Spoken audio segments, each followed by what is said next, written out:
Mateus capítulo 5, verso 4, diz assim: Bem-aventurados os que choram, pois serão consolados.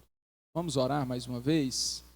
Santo Deus, eterno Pai, a Tua palavra está aberta, ela foi lida e o nosso desejo, meu Pai, é que durante a explicação e a aplicação dessa palavra, os nossos corações sejam transformados, preenchidos pelo Teu Espírito Santo e nós venhamos a servir o Senhor com mais qualidade.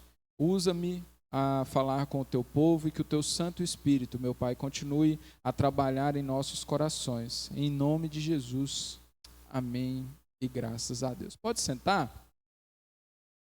Eu queria começar te perguntando, quando foi a última vez que você chorou?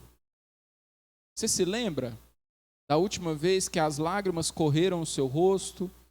Que mesmo que sem querer você tenha deixado escapar aqui e acolá uma lágrima? Quem sabe tenha sido hoje, quem sabe tenha sido ontem, ou quem sabe você nem se lembre mais há quanto tempo você chorou. Você se lembra o motivo desse choro? Por que você chorou? Era uma coisa feliz? Era uma coisa triste? Por que você chorou a última vez que chorou? E aí, vamos engrossar mais o caldo. Quando foi a última vez que você chorou pelos seus pecados? No universo do anime One Piece, é um desenho que eu gosto muito, existe uma vila chamada Ebisu. E nessa vila vive um povo muito pobre, porém um povo muito alegre. Apesar da condição de miséria, comendo apenas as sobras dos ricos da capital e bebendo apenas água de um rio que é poluído por uma indústria, era impossível encontrar um habitante dessa vila que não estivesse sorrindo. Certo dia, em meio a uma rebelião, Yasui, um homem muito querido por todos os moradores da vila de Ebisu, é sentenciado à morte. Ao receberem a notícia de que o seu amigo seria assassinado, todos os habitantes dessa pequena vila saem correndo rumo à capital. Mas, infelizmente, eles não conseguem fazer nada. Yasui é brutalmente assassinado a tiros na frente de todos os seus amigos. Apesar de toda essa tragédia, apesar de toda a dor que envolve o assassinato de Yasui, os moradores de Ebisu não conseguem parar de gargalhar. Você olha em volta e todos eles estão gargalhando, rindo, como se nunca tivessem sorrido na vida. Alguns outros personagens do anime que estão visitando essa vila ficam indignados. Como esses habitantes podem estar sorrindo e gargalhando sem parar, mesmo diante do corpo do seu amigo morto na sua frente? E então uma moça coloca a se explicar o motivo que levava os habitantes de Ebisu a gargalhar mesmo diante do assassinato cruel de alguém tão importante para eles. E o motivo é o seguinte: o imperador daquela terra estava cansado de ouvir o lamento do povo de Ebisu. O povo chorava e gemia de fome porque não era abastecido, não tinham fonte de alimento. E o imperador, cansado de ouvir os gemidos daquele povo, mistura frutas envenenadas nos restos de comida que são enviados para eles, e nessas frutas envenenadas contém uma maldição. Aqueles que comem daquela fruta nunca mais poderão esboçar qualquer outro tipo de emoção senão o sorriso. Aqueles habitantes, então, ao comerem obrigatoriamente daquelas frutas, se tornam sentenciados a nunca mais esboçarem raiva, a nunca mais esboçarem tristeza e a nunca mais chorar. Essa foi uma história que mexeu muito comigo quando eu assistia, não porque faz parte do universo de algo que eu gosto, mas porque me fez lembrar que essa não é a história somente daquele povo, mas essa é a história de toda a humanidade. Essa é a minha história, essa é a sua história. Assim como o povo de Ebisu, nós também fomos enganados. Enganados por alguém que desejava nos envenenar e que nos levou, pelo engano, a comer de um fruto que também continha uma sentença maldita. E ao comer desse fruto, à semelhança de Ebissui, nós também fomos sentenciados a não mais chorar, mesmo diante da terrível condição que nós nos encontramos diante dos nossos pecados. Os bem-aventurados que nós lemos nesse versículo 4, a quem Jesus se dirige, não choram simplesmente pelas dores desse mundo. Não choram simplesmente pelos sofrimentos ou pelas coisas ruins que existem desse lado da eternidade. D.A. Carson, um teólogo, ele vai dizer o seguinte: para esse indivíduo, para o crente, para o bem-aventurado que chora, esse choro é o pesar que sente pelo seu próprio pecado. É a tristeza de alguém que começa a reconhecer a gravidade do seu pecado enquanto toma conta da ciência, enquanto toma conhecimento da pureza de Deus. Às vezes, o pecado deste mundo, a falta de integridade, a injustiça, a crueldade e a mesquinhez, o egoísmo, tudo isso se acumula na consciência de uma pessoa sensível, na consciência do crente e o faz chorar. O crente a quem Jesus se refere, aquele que chora, os bem-aventurados, nós, a igreja, não choramos por qualquer motivo. Mas o que nos leva a chorar, o choro que Jesus se refere aqui, é o choro de contrição pelo pecado que assola esse mundo.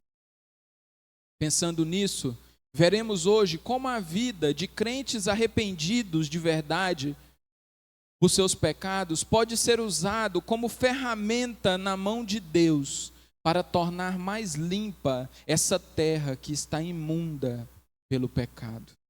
Nós vamos ver como o nosso arrependimento, como a vida arrependida da igreja, a vida remida do povo de Deus, pode contribuir, pode tornar esse mundo pecaminoso mais limpo, ou pelo menos menos sujo pelo pecado. E nós vamos ver isso em 3 pontos.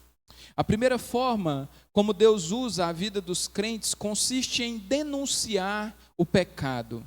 E isso acontece em 2 esferas. O primeiro cenário que isso acontece é quando nós denunciamos o pecado em que o mundo vive. É quando nós, a igreja, o povo de Deus, somos usados para mostrar ao mundo a condição pecaminosa, a condição horrenda em que eles se encontram por conta do pecado. Já vimos em outros sermões, mas principalmente na nossa EBD, inclusive eu quero reforçar isso, participe da nossa escola bíblica. Ela começa às 18, vai até às 18h45, ou no máximo até às 19 horas, e eu quero te encorajar, participe da nossa EBD. E ali nós temos aprendido que a única coisa que o homem sem Deus consegue produzir através das suas ações é pecado.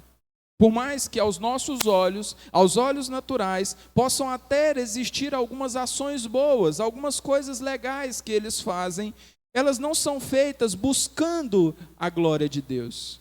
Sendo assim, mesmo quando o homem natural, mesmo quando o homem sem Deus faz coisas boas, no mínimo ele está cometendo pecado de idolatria. Glorificando, como diz Paulo em Romanos 1:25, glorificando a criatura ao invés do Criador.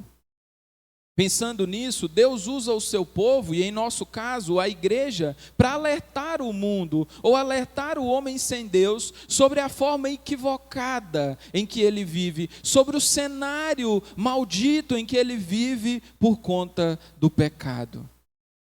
Nas quartas-feiras, em nossos cultos de oração, e quero te lembrar, venha, as quartas-feiras também tem sido uma bênção, nós temos aprendido algumas valiosas lições no livro de Salmos. E temos visto com frequência Davi se preocupando em exortar o ímpio acerca do seu pecado. No Salmo 4, que estudamos na última quarta-feira, Davi exorta os reis da sua época dizendo: até quando vocês, ó poderosos, ultrajarão a minha honra? Até quando estarão amando as ilusões e buscando mentiras? Um outro exemplo disso também é Elias. Em 1 Reis 18, 16 a 18, é relatado o seguinte cenário: Elias vai até Obadias e diz a Obadias: vá até Acabe e anuncie que eu estou aqui. E aí o texto diz: então Obadias dirigiu-se a Acabe e passou-lhe a informação. E Acabe foi ao encontro de Elias. Quando viu Elias, disse: é você mesmo o perturbador de Israel. E verso 18: não tenho perturbado Israel, respondeu Elias, mas você e a sua família, você e a família do seu pai têm feito isso. Vocês abandonaram os mandamentos do Senhor e seguiram os Balaíns. No Novo Testamento, nós também temos exemplo de Deus usando o seu povo para denunciar o pecado do ímpio. Como, por exemplo, quando Jesus está diante de uma prostituta e diante de várias pessoas querendo apedrejá-la, mas Jesus a salva, e ali ele mostra o pecado daquele povo, dizendo: quem não tem pecado, que atire a primeira pedra. E um a um, eles vão saindo. Pouco a pouco, eles vão saindo. Ou como não lembrar de quando ele expôs o povo que havia transformado o templo em um covil de ladrões e os expulsou dali à base de chicotada. Da mesma forma que Deus usa o seu povo para denunciar o pecado do ímpio, Deus nos usa como igreja para denunciar, meus irmãos, os nossos próprios pecados. Não são outros que julgam os pecados da igreja. Nós não vamos a tribunais para que nós sejamos julgados. Paulo nos aconselhou isso. Como vocês podem ir aos tribunais para que eles julguem? Vocês acham que os ímpios são mais capazes de julgar entre vocês do que vocês mesmos? E Paulo diz que isso era uma vergonha, que crentes fossem ao tribunal para tratar de causas entre eles. Inclusive, Paulo nos alerta sobre coisas até mais simples. Quando não estão envolvidos dois crentes ou dois membros da mesma igreja, Paulo nos aconselha que nós não devemos fazer do tribunal um lugar com que nós vamos, mesmo que as nossas causas sejam contra o ímpio. Nós somos o povo estipulado por Deus para tratar os nossos próprios pecados. E isso nós fazemos através de dois caminhos, pelo menos: através da disciplina eclesiástica e através do discipulado. Esse termo, disciplina eclesiástica, pode parecer um tanto quanto assustador. Às vezes a gente escuta disciplina eclesiástica e já pensa em castigo, em exclusão, em tirar as pessoas do meio de nós, mas não é isso.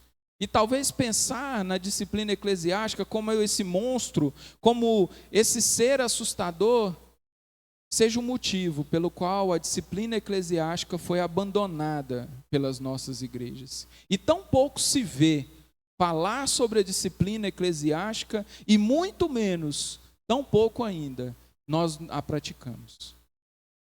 A Bíblia deixa muito claro que é papel da igreja denunciar e corrigir os pecados cometidos pelos seus membros, pelo povo que congrega junto.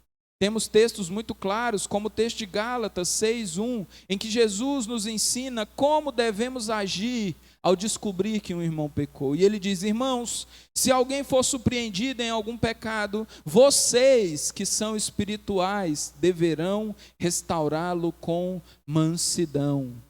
Cuide-se, porém, cada um, para que também não seja tentado. É papel da igreja disciplinar os seus. É papel nosso, como assembleia solene, como povo de Deus, como congregação santa reunida, trazer a disciplina para o nosso meio, trazer a correção para o nosso meio, trazer a restauração de pessoas que pecaram para o nosso meio. Não é papel do pessoal lá fora, não é papel dos ímpios, não é papel da polícia ou do governo, é papel da igreja disciplinar os seus. Além da disciplina eclesiástica, isso também pode acontecer na esfera discipular. E, na verdade, é em relacionamentos discipuladores que todo esse processo tem início. No texto de Mateus, que nós já lemos tantas vezes aqui, por exemplo, o primeiro passo da disciplina se dá em particular. É no um a um, é no tete a tete. E somente quando um a um, somente quando esse relacionamento individual não dá efeito, não surte efeito, é que a disciplina envolve outras pessoas, é que chamamos outras pessoas para nos envolver nisso. Dentro da cultura discipular, nós chamamos esse relacionamento um a um de relacionamento discipulador. E ali é onde nós vamos ter a prestação e a solicitação de contas. É nesses relacionamentos íntimos, é nesses relacionamentos individuais que nós praticamos aquilo que Tiago nos aconselha no capítulo 5, verso 16. E ele diz: portanto, confessem os seus pecados uns aos outros e orem uns pelos outros para serem curados. A oração de um justo pode muito em seus efeitos. É no discipulado, meus irmãos, é no relacionamento discipulador, é na intimidade da nossa amizade que nós começamos a tratar os nossos pecados. É criando ambientes saudáveis, é criando ambientes de confiabilidade que eu posso chegar nos meus irmãos e dizer: irmãos, eu pequei, eu preciso que os irmãos orem por mim. É nesses ambientes que algum irmão poderá chegar a mim e dizer: meu irmão, eu preciso de ajuda. Eu estou lutando contra um pecado. Eu preciso de ajuda para vencer essa prática que eu sei que é pecaminosa. Apesar de ser um tema um tanto quanto desconfortável e difícil, a disciplina eclesiástica, meus irmãos, é uma das maneiras, é uma das ferramentas que Deus usa para purificar o seu povo, para tornar visível e palpável a nova vida que nós dizemos que vivemos. É através da disciplina eclesiástica que a igreja se torna mais pura, e que a pureza pode ser vista na igreja. A ausência da disciplina tem levado o povo de Deus a um estilo de vida cada vez mais desleixado. E se torna, meus irmãos, a cada dia mais difícil identificar quem são os ímpios e quem são os crentes. Antigamente, e aqui eu não quero ser saudosista, eu sei que os tempos passam e que há coisas boas e ruins em todos os tempos, mas antigamente era fácil identificar um crente. Pela passada dele na rua, pela forma de se vestir, pela forma de conversar, você conseguia identificar um crente. Mas hoje em dia é tão difícil. O nosso modo de falar se torna parecido com o do ímpio. O nosso modo de vestir já tem pouca diferença. Às vezes a gente consegue diferir porque a indecência tem dominado tanto o mundo que as pessoas lá fora têm se vestido de maneira que a gente não tem coragem de se vestir. Mas tem se tornado difícil. E quando a diferença entre o povo de Deus e o povo sem Deus se torna mínima, a credibilidade na pregação do evangelho se torna pouca. É quando você vai chegar para alguém e dizer: você precisa de Jesus, e alguém diz: o Jesus que você vive? O Jesus que não opera mudança de vida nenhuma? Se for para eu seguir Jesus e não mudar nada, eu fico como eu estou. Viver uma vida sem santidade faz com que o evangelho perca, a pregação do evangelho perca a credibilidade. E quando nós deixamos o pecado agir de forma natural e agir de forma desenfreada dentro da igreja, sem correção, sem disciplina, é isso que nós mostramos ao mundo. Que nós não ligamos para os pecados cometidos pelo povo de Deus, que nós não nos preocupamos em viver uma vida que mostra que nós nos parecemos com Jesus Cristo. Quando eu digo que Deus usa a nossa vida, a vida dos que choram, para purificar o mundo através da denúncia dos pecados, eu não estou querendo dizer que o nosso papel é agir simplesmente como juízes, como acusadores, legalistas e impiedosos, que vivem apontando o dedo para as pessoas e acusando os seus erros. O que eu quero que os irmãos entendam é que o primeiro passo para que alguém se arrependa é reconhecer os erros cometidos, de forma que quando confrontamos os pecados cometidos, nós estamos criando um ambiente propício ao arrependimento. Não pense que é só acusar o pecado por acusar o pecado. Não. Acusar o pecado, denunciar o pecado ou mostrar para alguém que ela tem pecado, precisa vir acompanhado do desejo de criar um ambiente para o arrependimento, de dizer: você pecou, mas há perdão. Você errou, mas Jesus pagou pelos nossos pecados. O ato de confrontar o pecado e a disciplina eclesiástica são indispensáveis. Nós precisamos voltar a tratar disso. Nós precisamos voltar a tratar esse assunto com seriedade, mas nunca tratá-los sozinhos. Esses assuntos devem sempre estar acompanhados de um chamado ao arrependimento, visando a conversão do ímpio e a restauração do irmão que pecou. Não foi isso que Jesus disse em Mateus 18? Vai e diga ao seu irmão, se ele se arrepender, você ganhou o seu irmão. E acabou o processo. Você ganhou, ele foi restaurado. O mesmo Davi, que denunciou o pecado dos reis no Salmo 4, também os chamou ao arrependimento. Ele disse: quando vocês ficarem irados, não pequem.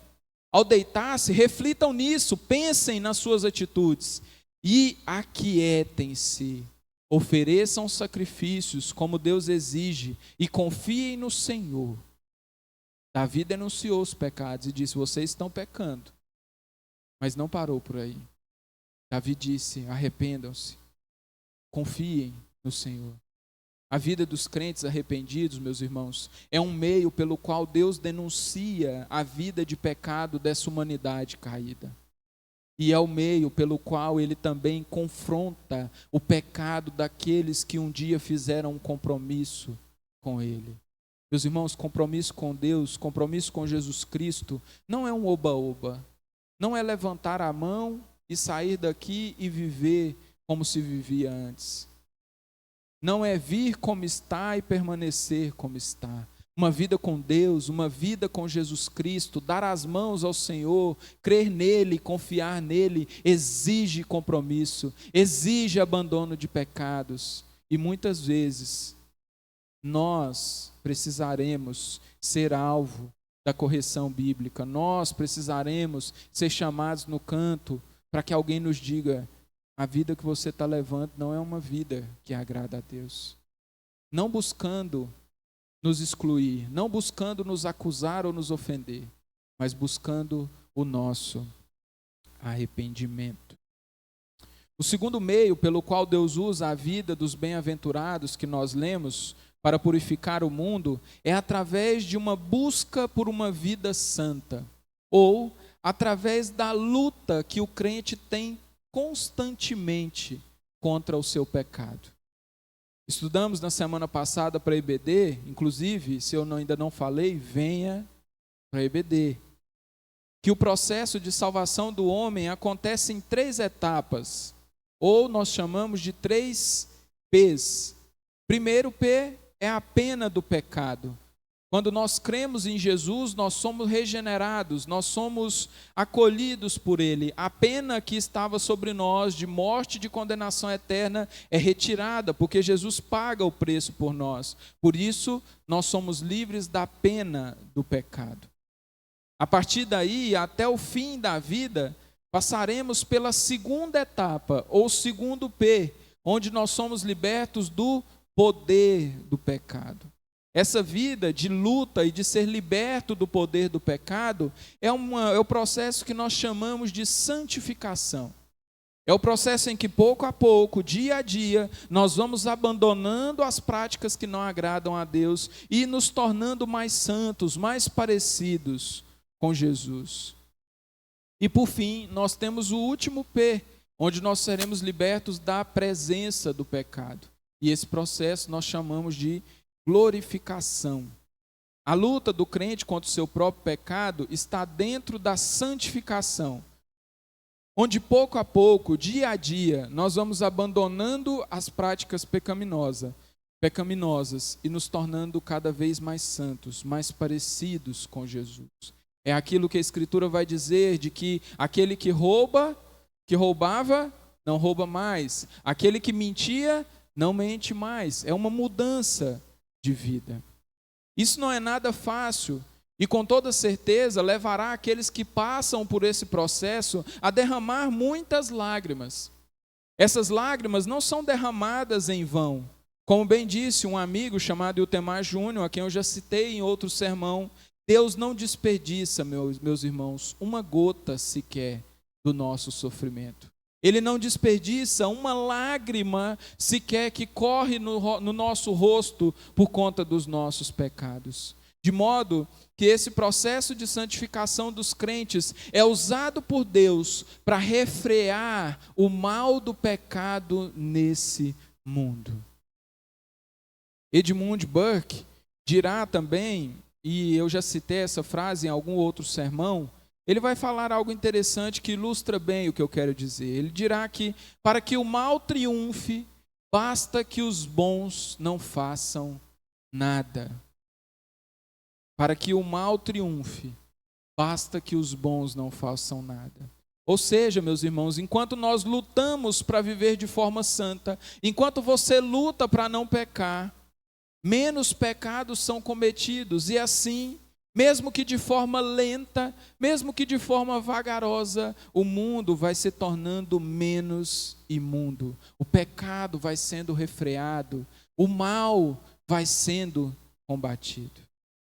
Jesus vai deixar essa ideia muito clara nesse mesmo capítulo 5, no verso 13, dizendo: vocês são sal da terra, mas se o sal perder o seu sabor, como restaurá-lo? Não servirá para nada, exceto para ser jogado e pisado pelos homens. Vocês são a luz do mundo. Não se pode esconder uma cidade construída sobre o monte. E também ninguém acende uma candeia e a coloca debaixo de uma vasilha. Pelo contrário, coloca-a no lugar apropriado e assim ilumina a todos os que estão na casa. O sal, meus irmãos, numa sociedade onde não havia geladeira, a sua principal função não era trazer sabor, não era salgar a comida, torná-la mais gostosa, era preservá-la.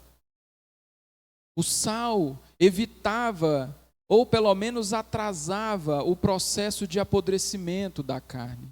E assim, nós cristãos, através de uma vida santa, através de buscar o abandono do pecado, também atrasamos o processo de podridão desse mundo, também atrasamos o processo de apodrecimento que o pecado traz a essa terra. A lâmpada colocada num lugar alto dissipa a escuridão. A vida do cristão deve também dissipar o mal do pecado que atinge o mundo. A ideia das duas comparações que Jesus faz aqui, meus irmãos, é a mesma. De que a vida dos crentes seria o meio pelo qual Deus usaria para conter o avanço do mal. E enquanto eu e você não levarmos a santidade a sério, não levarmos a vida cristã a séria, não levarmos o abandono do pecado a sério, o mal continuará a avançar, o mal continuará a ganhar campo, o mal continuará a assolar o nosso mundo. Portanto, a vida do povo de Deus, durante a sua busca por santidade, também é um dos meios que Deus usa para diminuir a imundície do pecado que está sobre essa terra. Até aqui, meus irmãos, nós lidamos com a primeira parte desse versículo. Nós aprendemos a respeito dos bem-aventurados, aqueles que choram. E podemos aprender que eles são crentes. Todas as vezes que você vê em Mateus 5, Jesus dizer bem-aventurados, Jesus não está dizendo a respeito de simplesmente alguém feliz, alguém que tem uma felicidade. Não, é muito mais que isso.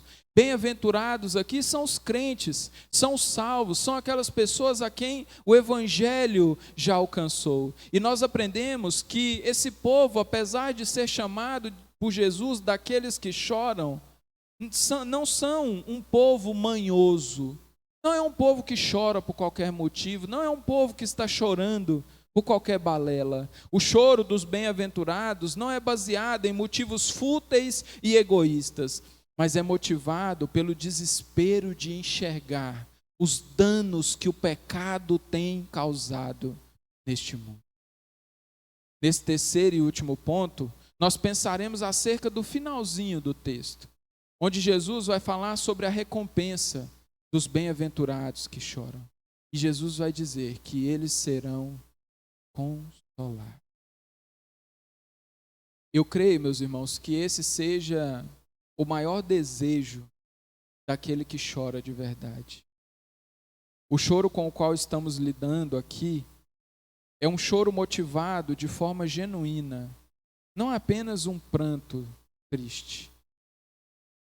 O choro aqui não é de alegria, é um choro de contrição, um choro que rasga o peito.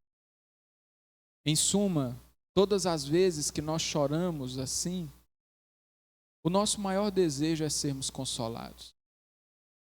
Por exemplo, pense na criança que aos prantos chama pela mãe, e ao se sentir acolhida no braço da sua mãe, quase que de forma milagrosa, o choro cessa. Parece que a mãe tira espinhos que estavam perfurando o corpo daquela criança e o choro vai embora.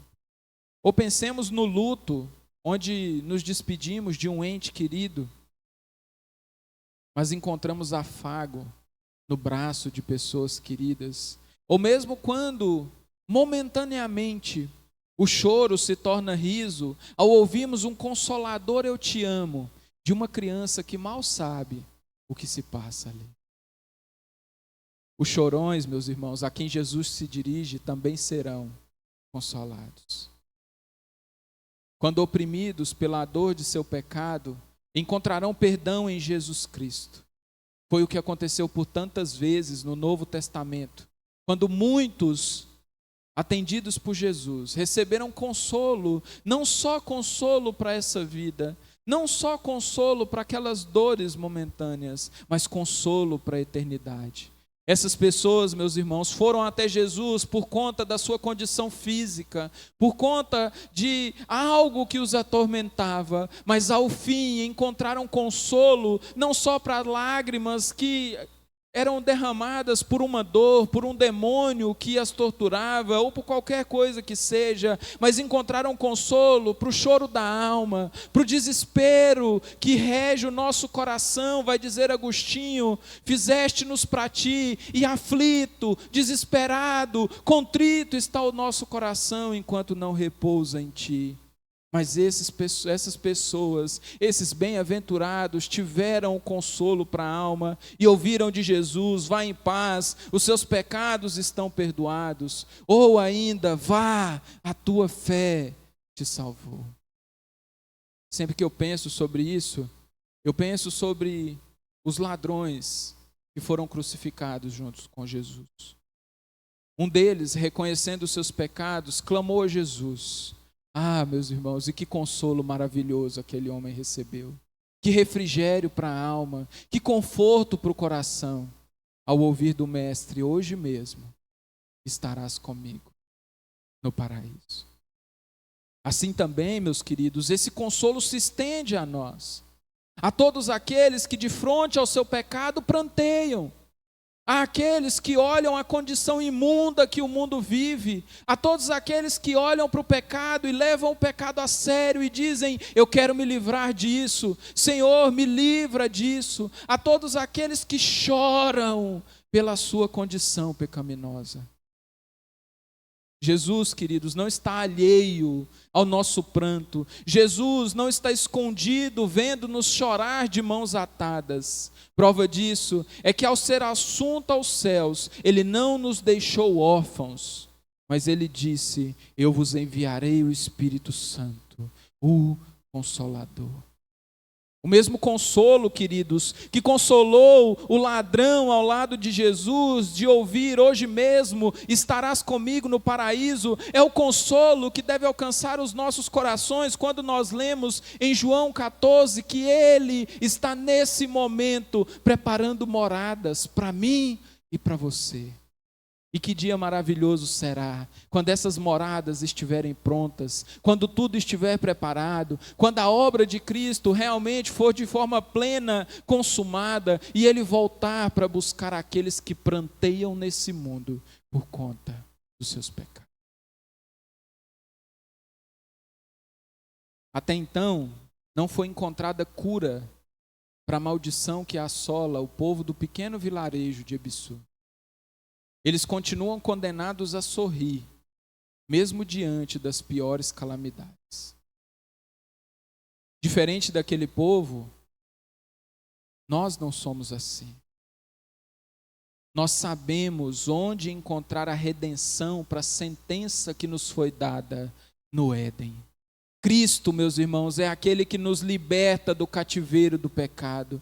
Cristo é aquele que nos faz enxergar a nossa verdadeira condição e nos leva a derramar o nosso arrependimento em ações que podem ser usadas por Ele mesmo para purificar esse mundo. E enquanto pranteamos, Cristo mesmo nos consola.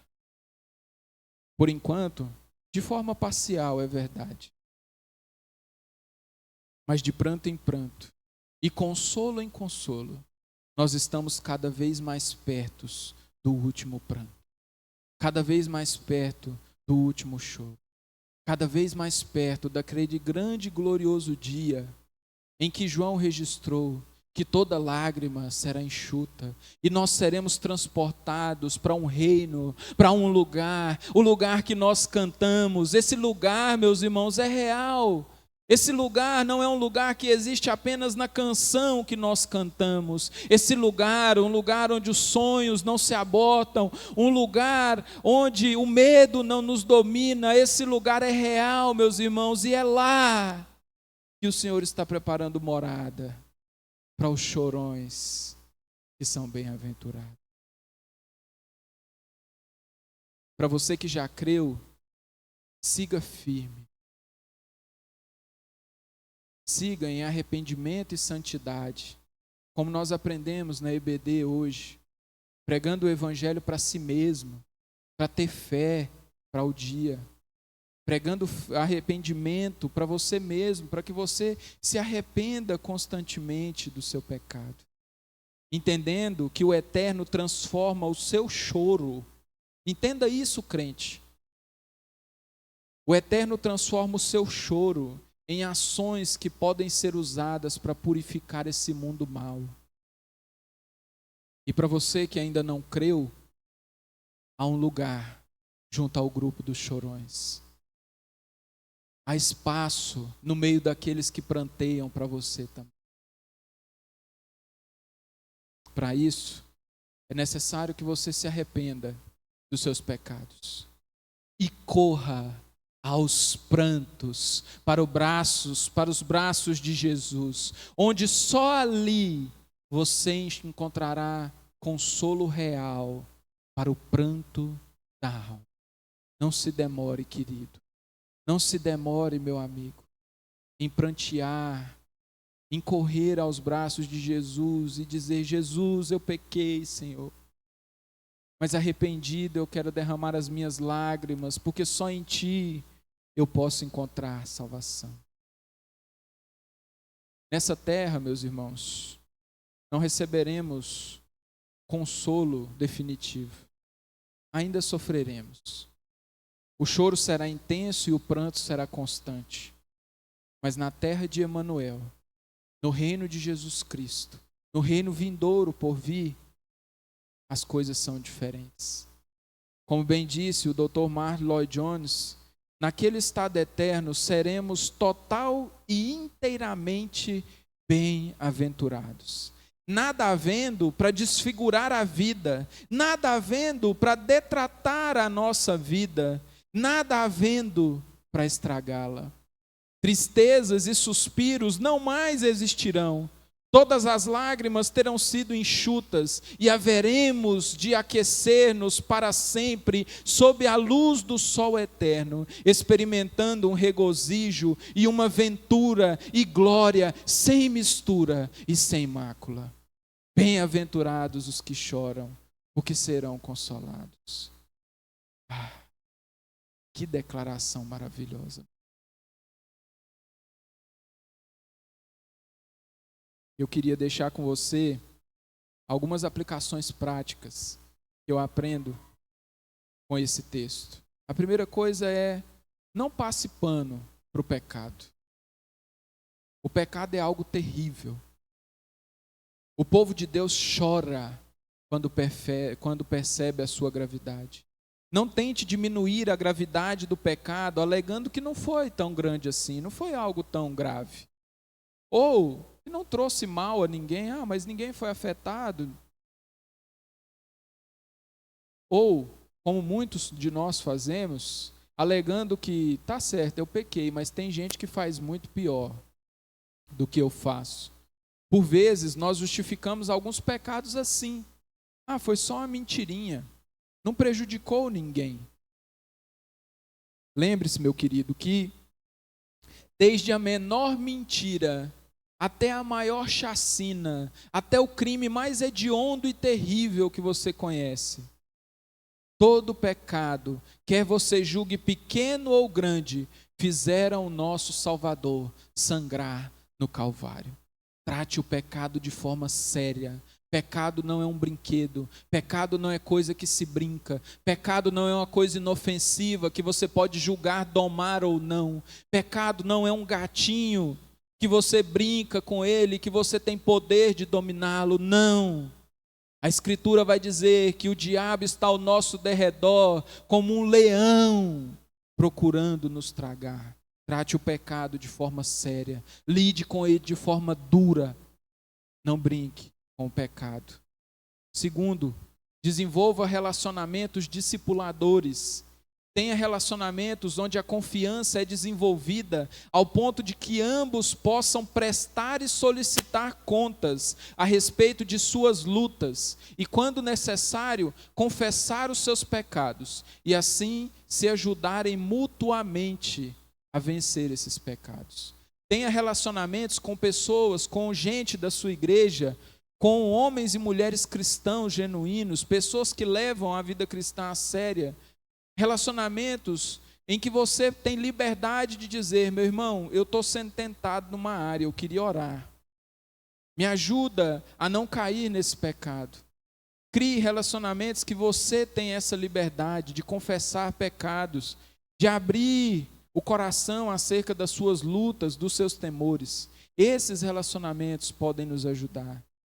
Crie relacionamentos em que as pessoas tenham essa liberdade contigo, de chegar em você e dizer: olha, eu estou passando por maus bocados, eu preciso de ajuda.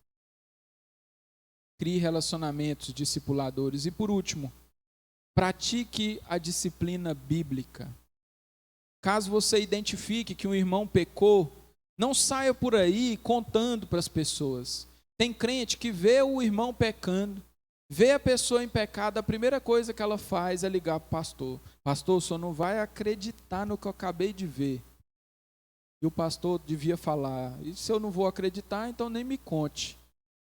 E aí ele começa a falar: você não vai saber, você não acredita o que o irmão fulaninho ou o que a irmã cicraninha estão fazendo. Mas ele não tem coragem de ir lá e confrontar o pecado. De ir lá no irmão e dizer: irmão, eu vi o que você fez, é errado.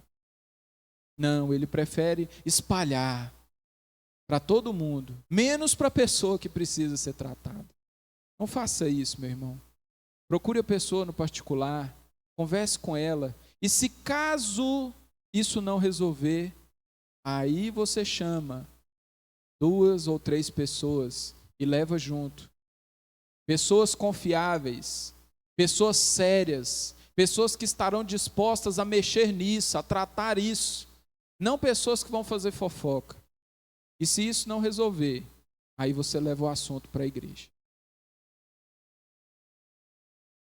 Eu sou crente desde 2009.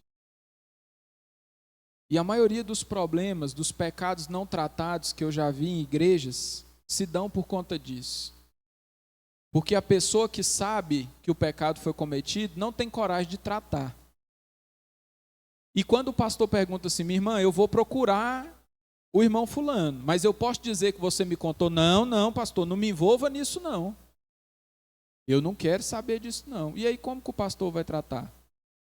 Por isso pratique a disciplina bíblica. E se foi você que pecou, se você reconhece o seu pecado, procure ajuda. Procure um irmão, procure o pastor da igreja, me procure e diga: pastor, eu pequei. Eu estou arrependido e quero tratar para que isso não venha acontecer de novo. A disciplina bíblica, meus irmãos, ela cura a igreja, ela restaura a igreja. E através dela, a igreja não diminui, a igreja cresce. Que nós sejamos essa igreja que se preocupa com uma vida santa, que se preocupa de viver como Jesus viveu. E quando necessário, nós praticamos a disciplina bíblica, não para excluir ninguém, a menos que isso seja necessário, mas para buscar restaurar a vida das pessoas. Para quando as pessoas olharem para a Igreja Batista Liberdade, elas possam ver pessoas que levam a sério o compromisso que fizeram com Jesus, levam a sério a vida que se comprometeram e possam dizer, lá sim é lugar de crente, lá sim é lugar de gente que foi remida pelo Senhor. Que Deus nos abençoe e que Deus nos faça a cada dia mais temerosos diante do pecado, mais temerosos diante dele, e que possamos levar a ele os nossos pecados, confessando. E que estejamos, meus irmãos, sempre aos prantos, porque um dia seremos consolados. Amém?